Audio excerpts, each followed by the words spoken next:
dore ingingo nkuru twabateguriye. Mu Rwanda bakiriye inkingo za mbere za COVID-19. Nuko bigaragara twagenda twakira inkingo inshuro nyinshi uko umugambi nuko dukingira abanyarwanda bangana na miliyoni 7,800. Minisitiri w'ubuzima Dr Ngamije Daniel wasobanuye ko gahunda yo kwakira inkingo yitangiye kandi izahagarara abanyarwanda bose bamaze gukingirwa. Inama ya gatandatu y'urwego ruhuza Tanzania n'u Burundi iratangira uyu munsi, irabera mu mujyi wa Kigoma. Mu gihe cy'iminsi 3 ibihugu byombi bizasuzumira hamwe ubutwererane mu nzego z'ubukungu n'umutekano, cyane cyane hafi y'umupaka. Abarundi bari mu nkambi ya Nduta muri Tanzania barasaba ko Aruje asimbuye MSF mu gucunga amavuriro kurushaho kwitabwaho. Kubera hari umuntu ashobora no kugenda kwa muganga ubu bavuga ati ambulance igomba iveho, natwe turi abantu twibungenze. Urumva hari ukuntu umuvyeyi bya nkagatambuka bagomba yuko baroze baraza dufashwe bace batwakira batinyarukana ku bitaro bikuru. Umunyamakuru w'Ijwi ry'Amerika James Johnson yaganiriye na bamwe muri izo mpunzi, turabumva mu kanya. Ayo makuru kimwe n'andi avugwa hirya no hino ku isi ni mu kanya, mugume ku maradiyo yanyu. Duhere ku makuru avugwa hirya no hino ku isi mwateguriwe kandi mugezweho na mugenzi wacu Aloyize Bigirimana. Aloyize, mwiriweho? Mwiriwe Beniste, ndamutse n'abaduteza amatwi muri aka kanya. Turayahera muri Afrika. Abantu 4 barimwo umukenyezi yibungenze barishwe mu buraruko bwa Burkina Faso ejo ku munsi wa kabiri, igihe imodokari ya ambulance barimwo yaturitswa na bombe yatezwe mw'ibarabara. Amakuru atangwa n'abajejwe umutekano avuga ko umushoferi wayo, umukenyezi yibungenze hamwe n'abandi bantu 2 bari bamuherekeje bishwe n'ico gisasu mu gace ka Gaskinde hafi y'urubibe na Mali. Ako karere kamaze imyaka kagabwamwo ibitero n'intagondwa ziyitirira idini rya Kisilamu. Burkina Faso cyo kimwe n'ibihugu bibanyi vya Mali na Niger bihanzwe n'ibitero by'izo ntagondwa cyane cyane mu buraruko n'ubuseruko. Abantu barenga 1,200 baramaze kwicwa, abandi baharurwa mu miliyoni barata ingo zabo kuva mu 2015. Abashika 200 muri bo bishwe na bombe zatezwe mu mabarabara. Hanze ya Afrika, abategetsi muri Afghanistani bavuze ejo ku munsi wa kabiri ko abagabo bitwaje inkoho bishe abakenyezi 3 bakorera televiziyo mu bitero bitandukanye mu buseruko bw'intara ya Nangarhar. Ababibonye hamwe n'igipolisi bavuze ko abo bishwe bariko baratahuka bavuye ku kazi igihe baterwa mu bice bitandukanye by'Jalababad ku murwa mukuru w'iyo ntara, kandi ababishe baciye bahunga. Nta numwe yashotse yiyitirira ubwo bwicanyi. Umuvugizi w'abatalibani yavuze ko ataho bahuriye n'ivyabaye. Leta z'Ubumwe za Amerika yariyamirije ubwo bwicanyi, isaba leta ya Afghanistani kurwanira ubwigenge bwo kumenyesha amakuru no gukingira abamenyesha amakuru. Washington, Ijwi ry'Amerika. Ku nshuro ya mbere leta ya Perezida Joe Biden yarafatiye ibihano Uburusiya. Ibi bihano byo kuri uyu wa kabiri byafatiwe abategetsi 7 bo muri leta y'Uburusiya, ariko hatarimwo perezida w'ico gihugu Vladimir Putin. Leta ya Biden ibagiriza kugira uruhara mu kugerageza kwica umunyepolitiki atavuga rumwe n'ubutegetsi Alexei Navalny. Ibi bihano bibonywa na bamwe mu bahinga nk'ikimenyetso gikomeye byafashwe mu bufatanye n'ubumwe bwa Buraya buza bwaramaze guhana bamwe mu bategetsi b'Uburusiya kuri ico kibazo nyene ca Navalny. Ibihano abo bategetsi barimwo umuyobozi ajejwe igisata c'umutekano mu gihugu bafatiwe harimo kubafatira amatungo bafise muri Amerika no guhagarika itumatumanako ryabo ry'amafaranga. Umushikiranganje w'Uburusiya ajejwe imigenderanire n'ayandi makungu Sergei Lavrov yaremeye ko Uburusiya atankeka buzogira ico bwishuye kuri ivyo bihano.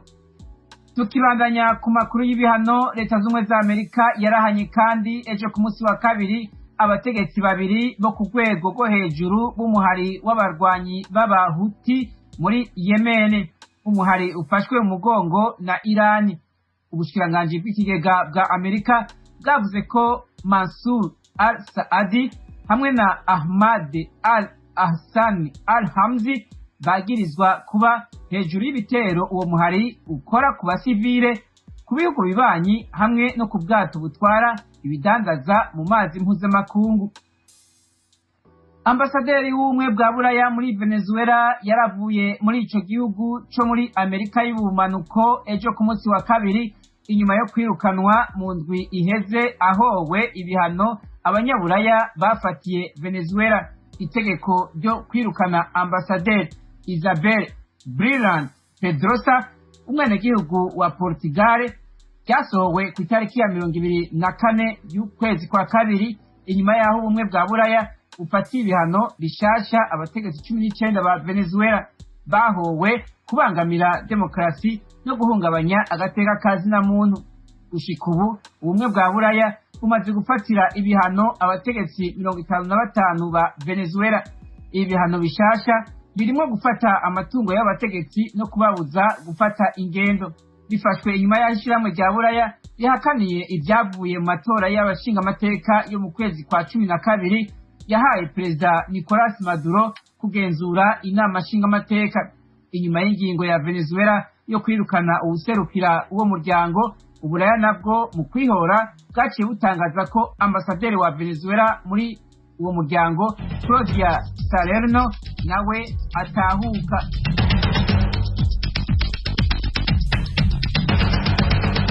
Urakoze Aloyse Bigirimana kubera amakuru yavugwa hirya no hino utugejejeho. Tubibutse ko iyi mwumva ni radio Ijwi ry'Amerika ivugira Washington DC mu Kirundi n'Ikinyarwanda, ikumvikanira kuri FM 104.3 no kuri FM 88.3 ya radio Inshuti ya bose mu Rwanda. Mu Burundi turi ku mirongo migufi ya shortwave kuri metro 19.22. Mukaba mushobora kandi kumva ibiganiro byacu mutiye ku rubuga rwa internet kuri wa eshatu kadomo radio yacu wa kadomo.com no ku mbuga za Facebook, Instagram na YouTube. Adresi yacu ni wa radio yacu. Iwanyu mu ntara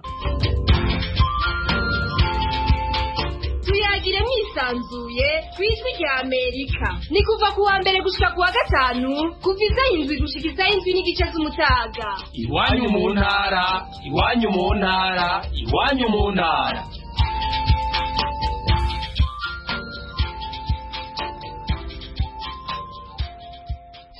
Nabibabwiraga mu ntangiriro z'aya makuru kuri wa gatatu u Rwanda rwakiriye icyiciro cya mbere cy'ingingo z'icyorezo cya COVID-19. U Rwanda ruri mu bihugu byatoranijwe mu bigomba kubona urwo rukingo mbere muri gahunda mpuzamahanga yo gufasha ibihugu bikiri mu nzira y'amajyambere kubona inkingo z'iki cyorezo COVAX. I Kigali inkuru irambuye tuyibaze Asumta Kaboyi. Mu gitondo cyo kuri wa gatatu nibwo inkingo 140 za AstraZeneca zageze ku kibuga mpuzamahanga cy'indege cya Kigali zitwawe n'indege ya Qatar Airways. Mu bayobozi baje kwakira izi nkingo harimo Minisitiri w'Ubuzima w'u Rwanda Dr Ngamije Daniel, Muzabikorwa w'umuryango w'abibumbye mu Rwanda Fodekora Beroma. Minisitiri w'Ubuzima Ngamije Daniel yasobanuye ko gahunda yo kwakira inkingo itangiye kandi izahagarara abanyarwanda bose bamaze gukingirwa. Twakiriye izi nkingo za AstraZeneca ariko nani mugoroba turakira ibindi 2,960 bya Pfizer.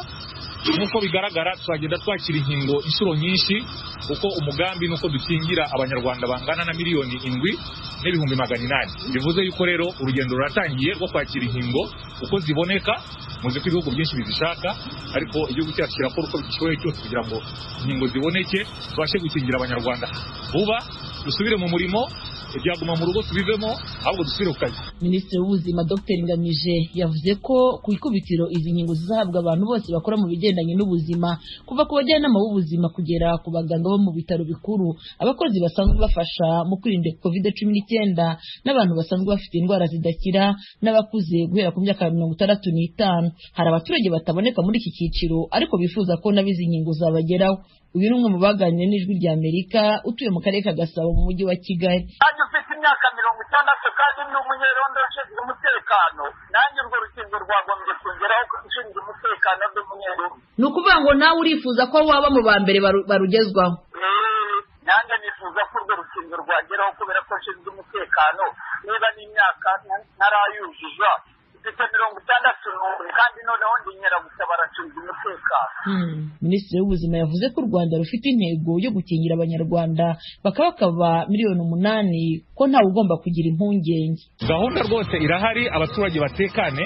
Dufite gahunda yo kugira ngo buri munyarwanda ugomba gukingirwa azakingirwe bitarenze umwaka utaha mu kwezi kwa gatandatu. Niyo ntego dufite. Abaturage miliyoni 7,800 barengaho tugomba kubakingira tugeze icyo gihe. Ubwo rero buri wese atekane azi ko tuzamugeraho, tuzadukingira tubikoreye mu bigo nderabuzima n'ubundi bibegereye. Amakuru bazajya bayabona ku gihe. N'ubu aho tuzakingira guhera ku wa gatanu twatangiye kwegeranya urutonde rw'abo tugomba gukingira, bazahabwa ubutumwa. Turanasaba inzego z'ibanze zose guhera ku muyobozi w'akarere n'abamufasha bose kugira ngo mu karere kabo bakore akazi batangiye gukora muri iyi minsi ibiri ishize kugira ngo ibintu bizagende neza, kuko inkingo tumaze kwakira ubu guhera ejo ziratangira kujya mu bitaro no mu bigo nderabuzima kugira ngo ku wa gatanu uzatangire ikingira mu gitondo dukingira abantu twabwiye ko bagomba kuza, cyane cyane duhere kuri abo nari maze kubabwira. Minisiteri y'ubuzima yari iherutse gutangaza ko hagati y'ukwezi kwa kabiri kugeza ku kwa gatanu k'uyu mwaka izaba imaze kwakira inkingo zisaga 800. U Rwanda rubaye igihugu cya 4 muri Afurika gihawe inkingo za COVID-19 muri gahunda ya COVAX, nyuma ya Ghana, Nigeria na Cote d'Ivoire. Kugeza ubu mu Rwanda abantu bagera ku 19,111 nibo bamaze kwandura COVID-19, muri bo 17,472 bamaze kuyikira. Abo yahitanye baragera kuri 265, mu gihe abakirwaye bangana n'374. Assumpta Kaboyi, Ijwi ry'Amerika, i Kigali. Kuri uyu wa kabiri miliyoni 11 z'urwo rukingo zagejejwe mu bihugu bya Angola, Camboge, Repubulika ya Demokarasi ya Kongo na Nigeria. Ghana niyo yabaye igihugu cya mbere cya Afurika cyabonye urwo rukingo mu cyumweru gishize, yahawe inkingo 600. Cote d'Ivoire nayo yatangiye gukingira abaturage bayo muri iki cyumweru. Umuyobozi mukuru w'ishami ry'umuryango w'abibumbye ryita ku buzima, Tedros Adhanom Ghebreyesus, avuga ko kuva ubu kugeza mu kwezi kwa gatanu inkingo miliyoni 270 zizaba zimaze kugera ku bihugu 142 mu rwego rwa gahunda mpuzamahanga ya COVAX. Ikigo cy'igihugu gishinzwe kugenzura imiti n'ibiribwa mu Rwanda kiraburira abacuruza n'abakoresha amavuta ahindura uruhu, kirabasaba kubihagarika kuko bishobora kubabyarira ibibazo birimo n'indwara zidakira nka kanseri. Ni mu gihe ku masoko yo mu Rwanda hakomeje kugaragara amavuta arimo ibinyabutabire abahanga bemeza ko byagira ingaruka ku buzima. I Kigali, inkuru ya Eric Bagirubusa.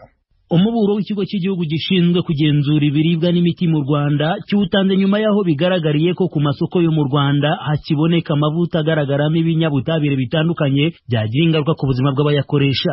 Kuri ubu haragaragara amavuta arimo ibinyabutabire nka hydroquinone. Ikigo cy'igihugu gishinzwe kugenzura ibiribwa n'imiti mu Rwanda kirasobanura ko aya benshi bakoresha bigamije kwitukuza uruhu agira ingaruka ku buzima. Bwana Lazaro Ntirenganya ayobora ishami rishinzwe gukurikirana ingaruka z'imiti mu kigo cy'igihugu gishinzwe kugenzura imiti n'ibiribwa mu Rwanda. Tufashe urugero nko kuri izi hydroquinone, urebye ingaruka ziteza, icya mbere zangiza uturemangingo tumwe tugize uruhu, ku buryo izo bita melanocytes zangirika, uruhu ntiba rugishoboye kugira wa mumaro.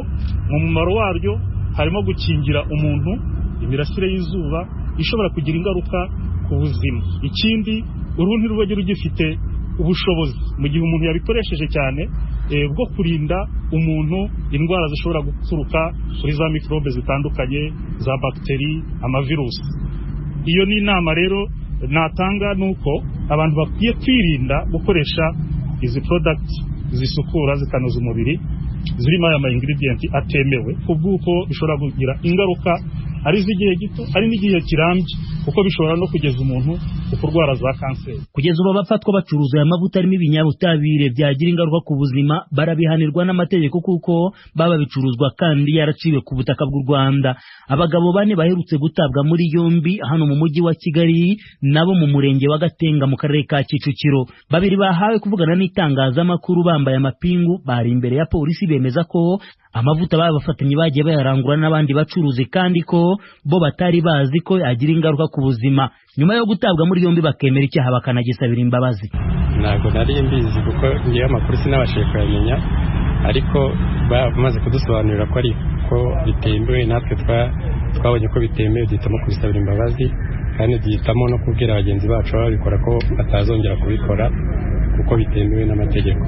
Ubu tuvugana ndishinja icyaha cy'uko curuza ibintu bitemewe, ariko ndabisabira imbabazi kuko ntabwo ndabisubira. Abakibicuruza rero barahari nubwo ntakugira ngo baraha, ariko ntibyumvikana birahari. Nimba narindi murumva ko hari n'abandi, nabagira inama rero uko bakagombye kubireka kuko ntabwo nishimiye kuba ndaha ngaha. Umuvugizi wa polisi y'u Rwanda CP Jean Bosco Kabera yemeza ko abafatirwa mu bikorwa byo gucuruza aya mavuta atemewe bagomba kubiryozwa. Asobanura ko ubifatiwemo ashobora guhanishwa hagati y'umwaka umwe n'imyaka 2 y'igifungo. Nubwo ubukangurambaga bwo kubuza abacuruza no gukoresha aya mavuta benshi bazi nka mukorogo buhoraho, polisi ivuga ko ibikorwa byo kuyinjiza no kuyacuruza bidahagarara. Uretse n'abafatwa babicuruza, polisi ivuga ko itazihanganira n'ababibagemurira. Hari ibikorwa bya polisi n'izindi nzego byabaye kugenda hirya no hino babisaka abantu babicuruza, ariko mu by'ukuri bigaragara ko abantu batumva. Ubwo rero igikurikiyeho nyine itumvise, inzego zibishinzwe ziragufata zigawukiriza ubutabera, ubwo noneho bugakora akazi kabo. Ariko none icyo tuvuga ni iki: umuntu ucuruza bino bintu biri hano akaba azi yuko azabizira, akongera akabicuruza mu gihe azi ko n'abandi bigeze kubizira, nge numva yuko rwose icyo gihe imitekerereze ye ishobora kuba ifite ikibazo. Iyo tubonye amakuru rero, icya mbere nuko abangaba bazakurikiranwaho kubicuruza, ariko turagira ngo tubabwire n'ababizanira yuko rwose ntabwo bitsinda kandi turi bafate. Umuvugizi wa polisi avuga ko kugeza ubu hari iperereza rikiri gukorwa kugira ngo hamenyekane abagira umugambi wo kwinjiza ibi bicuruzwa bitemewe ngo nabo batabwe muri yombi. Iteka rya Minisitiri ryo mu 2016 ryerekana urutonde rw'ibigomba kuba biri mu mavuta yo kwisiga n'ibindi bisukura cyangwa bikanoza umubiri, ariko nabwo bigakoreshwa n'abaganga cyangwa se n'abandi babihuguriwe. Iteka rya Minisitiri rikavuga ko byibura mu mavuta yo kwisiga hagombye kubamo nko ku kinyabitabire cya hydroquinone kiri ku mpuzandengo ya 0.3%, mu gihe hamwe mu yafatiwe ku masoko yo mu Rwanda yo ari kuri 2%. Uretse indwara nka kanseri, abahanga mu buvuzi bavuga ko aya mavuta ya mukorogo yagira ingaruka zo gutera indwara y'igisukari cyangwa diabete, umuvuduko ukabije w'amaraso, ubuhumyi, kutihanganira ubushyuhe n'ibindi. Igikomeje kumvikana nuko aya mavuta harimo ibinyabutabire byagira ingaruka ku buzima bwa muntu ava mu bihugu byo hanze, igishobora gufatwa nk'icyuho kubakumira binjiza ibicuruzwa bitemeye ku butaka bw'u Rwanda. Bagira ubusa Ijwi rya Amerika i Kigali.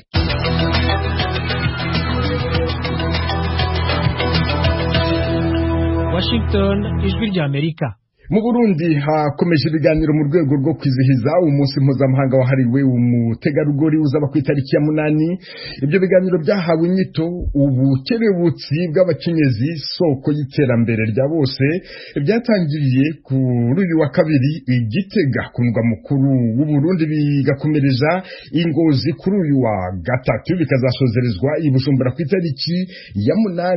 Ibyo biganiro bishyigikiwe n'umuryango w'ibihugu by'Uburayi, byateguwe na UNICEF ifatanije urunani rw'abagore bize ubuhinga bufasha mu iterambere ridakumira, Femme Ingénieure Active pour le Développement FIADI. Umuyobozi wa FIADI Jeannette Kaneza yambwiye icyo iyo namigamije. Batumiye abagore 6 bitwa yuko bari mu Faransa Femme Model, kugira ngo umwe wese avuge aho yubageze, uko vyuba vyarageze, kugira ahera aho yari ari gushika aho yubageze uno munsi. Kuko n'abagore muri twebwe batwara ama association baronse ibiti bikomeye mu gihugu, ego ni kugira ngo dusangize abandi experience, kugira ngo dutere ingufu abandi bakobwa, yo kugira ngo nabo bashobore kumva yuko kwiteza imbere bonyene, bakaba n'akarorero keza kuri batonya babo abo bavukana no ku gihugu. None nkwibarize, wowe niki cyatumye ufatwa nk'ikitegererezo mu bandi bapfasoni, mu bandi bagore? Ego urumva mu Burundi no kw'isi yose, ndetse ibintu by'ibiharuro, ibintu by'ubushakashatsi kenshi n'abakobwa bavyiga.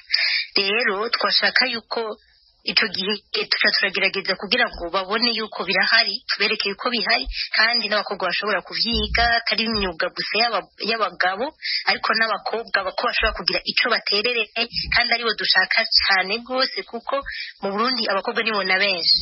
Ni ukuvuga iyo myuga usanga twebwe turimwo, iyo myuga abakobwa batajamo niyo na cyane cyane umushinge w'iterambere mu gihugu.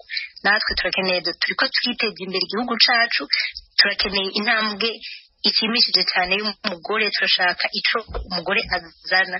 Nico gituma rero twaciye dushiraho iyo association, novuga ubwo runani, kugira ngo tubatere intambwe, tubereke ivyo abandi bagore b'ivyitegererezo bariko barakora cyane cyane mu bintu bya scientifique ingénierie, sinzi uko nashaka kubivuga mu Kirundi, tubereke yuko niho turi kumwe nabo barashobora kugira ico bakoze turi kumwe twese nabo. Duhereye kuri iryo terambere ridakumira uvuga, kuva FIAD yashingwa n'iki gikorwa mwagezeho kigaragaza ko kuko mwagize uruhare muri iryo terambere? Guko nakubwiye yuko abakobwa benshi batavyiga, batanamenya nuko bibaho ivyo vya ingénierie. Turiko twaragerageje turagirisha ama conference, tubivuga birabaho, tukandika nk'ibintu tukabipubliya ku masiti yacu, turagirisha na concours d'idées innovantes n'abakobwa gusa b'abanyeshuri biga muri secondaire cyangwa université, n'abandi bagore baba bari aba ingénieur bashoboye kuja muri iyo concours. Hanyuma tureze turabona yuko abagore bashobora kwandika projet nziza cyane kandi novuga nsasa. Ivyo rero byose ni ibintu tugenda turakora bituma bitubera akarorero kwabo batonya bacu tuba dushaka yuko boja muri ivyo bintu nabo vya iyo myuga twita iy'abagabo. Ariko turabandanya n'ubu tugerageza kwigisha imyuga abakobwa, kuko kenshi usanga irimo abahungu. Intambwe tumaze gushikako si nini cyane, ariko iyo tuja ni kure. Ariko se iyo ureba usanga ibyo FIAD yigisha byaratumye abana b'abakobwa bitabira ayo masomo kera yaharirwaga abahungu? Ibiharuro bihari ubu ntidushobora kuvuga yuko biriko biratera imbere, ariko ico tubona nuko turiko turabivuga kandi bariko barabyumva. Rona no muri concours baraza, mu bintu tuba twateguye baraza bakagira nabico bavuze. Tuzoshobora kuvuga yuko hariho aho biriko biraja. Aho hose muzagenda mutanga izihe nyigisho? Tuzoba turiko turereka abakobwa yuko ukwezi kw'abagore ni ukwezi twerekana yuko umugore afise ikibanza mu iterambere ry'igihugu, ashobora nawe kwiyumvira nk'umugabo nawe nagatera imbere, tukaja hamwe twebwe abagore abagabo tuja vers un monde meilleur, twese tugashira ingufu hamwe kugira n'abagore biyumve, babone aho bari, babone yuko nabo ari kimara mu iterambere ry'igihugu. Jeannette Kaneza, uri umuyobozi w'urugaga rw'abagore bize ubuhanga bufasha mu iterambere ridakumira, ndagushimiye cyane ku bw'aka kanya wahaye Ijwi ry'Amerika. Nanjye ndabashimiye cyane Venuste. Ikigoma muri Tanzania haratangira uyu munsi inama ya gatandatu y'urwego ruhuza Tanzania n'u Burundi. Iyo nama izamara iminsi 3, ikaba igamije gutsura ubutwererane hagati y'ibihugu byombi mu nzego z'ubukungu n'umutekano, cyane cyane hafi y'umupaka. Hari hashize imyaka 15 inama ya gatanu ibaye, yari yateraniye i Dar es Salaam mu mwaka wa 2006. Tukiri muri Tanzania, leta y'icyo gihugu ifatanije n'ishami ry'umuryango w'abibumbye ryita ku mpunzi HCR yatangije mu cyumweru gishize gahunda yo kwimurira mu nkambi ya Nduta amashyirahamwe yarasanzwe akorera mu nkambi ya Mutenderi. Abarundi bari muri nkambi barasaba Croix Rouge isimbuye MSF mu gucunga amavuriro ko barushaho kwitabwaho. Umunyamakuru w'Ijwi ry'Amerika James Joven yaganiriye na bamwe muri izo mpunzi. kubera hari umuntu ashobora no kugenda kwa muganga ubu bavuga ati ambulance igomba iveho, natwe turi abantu twibungenze. Urumva hari ukuntu umuvyeyi ivya nk'agatambuka bagomba yuko baroze baraza dufashwe bace batwakira batunyarukanira ku bitaro bikuru, bavuga yuko nawe akajana nka zine zirenze. Kurabona ko abantu ari benshi kandi bari mu nkambi mu ntuze mu mavirage atandukanye nk'amazu 21, usanga yuko hari nka 2 canke 3 twese tudakwiwe, kandi bagaca bongeza kuvura nuko bagasumbiriza abo bandi bariho nta gahingo tuzigira turonka kuko turi impunzi turi ngaha abona bamwe ngo umuntu agwaye akaremba ngo bazuzana akajya gaterura abantu baje kubazika ngo niho bazakarabajana kwa muganga urumva ayo amahoro ku mpunzi kandi UNICEF kuko turayemera kuko umwanya wari wose haba saa sita y'ijoro haba umwanya wari wose nyene urenze ubarira de zone atwaye niyo zone urimo yasha telefone imodoka ukabonera haje kugutwara cyabura bakamutwara mu bureta hariho ubuhinga bw'ubureta ubujya burengetse ibintu yipfuka ukagira ntibagashaka ibiti bakakurera bakakujyana babuze iki imodoka abamva rero ibyo si byiza turinze twumva ngo iyo nicyo shika rigomba gukora kuko turagenda kwa burya butwara ko kwabapfa umva aho nitwishimye nayo mpamvu benshi barimo baritahira ubwo ndakunze kurwara malariya nkagenda bakanayitora mugabo n'imiti ntibayime maze kuba umuntu arwaye malariya naho bamuhaye ibidongi bya malariya urabimenye n'iby'uburuhe urazi ko bitandukanye bakagenda bakanyehera ibidongi by'uburuhe kandi aho malariya iri nirampekenye utu twose twamenaguritse nkaza nkaryama ibinini by'uburuhe bampaye tekano baheza amategeko nkabinywa mugabo ntibigire icyo bitanga ahubwo uburuhiro nabona umengo ngiye kugwa mu gitanda nkiruka muri farumasi ubwo nagiye mu gitondo yeme nabyutse ngenda nk'ubu niho nkiza saa 11 yeme bavura bitonda mpaka n'ubu n'abagiye gucangisha nibarana bacangisha yeme bari bakwiye kuri gushyiraho abakozi benshi niba ariko baravura neza bari bakwiye gushyiraho abakozi benshi kandi n'umuntu yagenda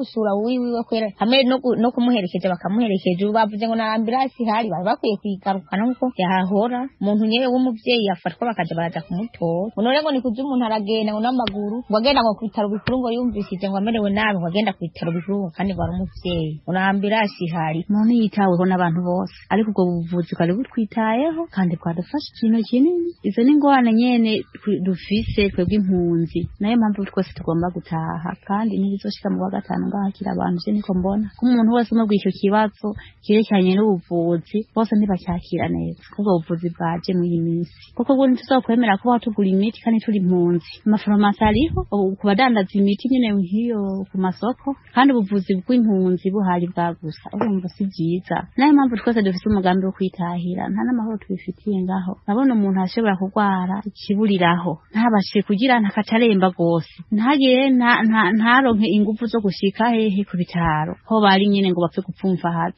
cyangwa umuntu akaba atandi basera tunze ngahiga mu banyamutwara ariko izo modoka zigikora zadufasha ikintu kinini gose aho niyo mpamvu twese dufise ikiyumviro kinini kuba twotaha tukava ngaha kugira ngo umuntu nagira ikibazo cyo kurwara cyangwa cyo kurwaza azabure agirira ikibazo iwabo ho hari umuryango uzogera namukurikirana urumva iyo ngurishije bwa bushaza ariko nakariye karongo kamitende nundi ntikira kandi nsigaranye inzara urumva n'ubushaza mba nagurishije cyangwa niyo dumu gusa aho urumva ni ikibazo kiba kinjiye mu kindi nimba ngurishije ya dumu nzabura niyo mvomesha ikintu cyo nasaba nuko dukorera ubuvugizi bagahindura mbese sinavuga ngo bahindure bajya abaganga bafise inda nini z'abarenze kuko ibyo miti bayitwara mu bikapu by'iwabo gusa yenda ntibayitwara mu bikapu by'iwabo ngo bikude bitewe n'uko babasaka umugabo nkatwe tugiye kwivuza tumenyana ashobora no kuyimpa nkayishyira ngaha akayisohokana nkayitwara aho rero urumva kweri badukora ubuvugizi bo bakagera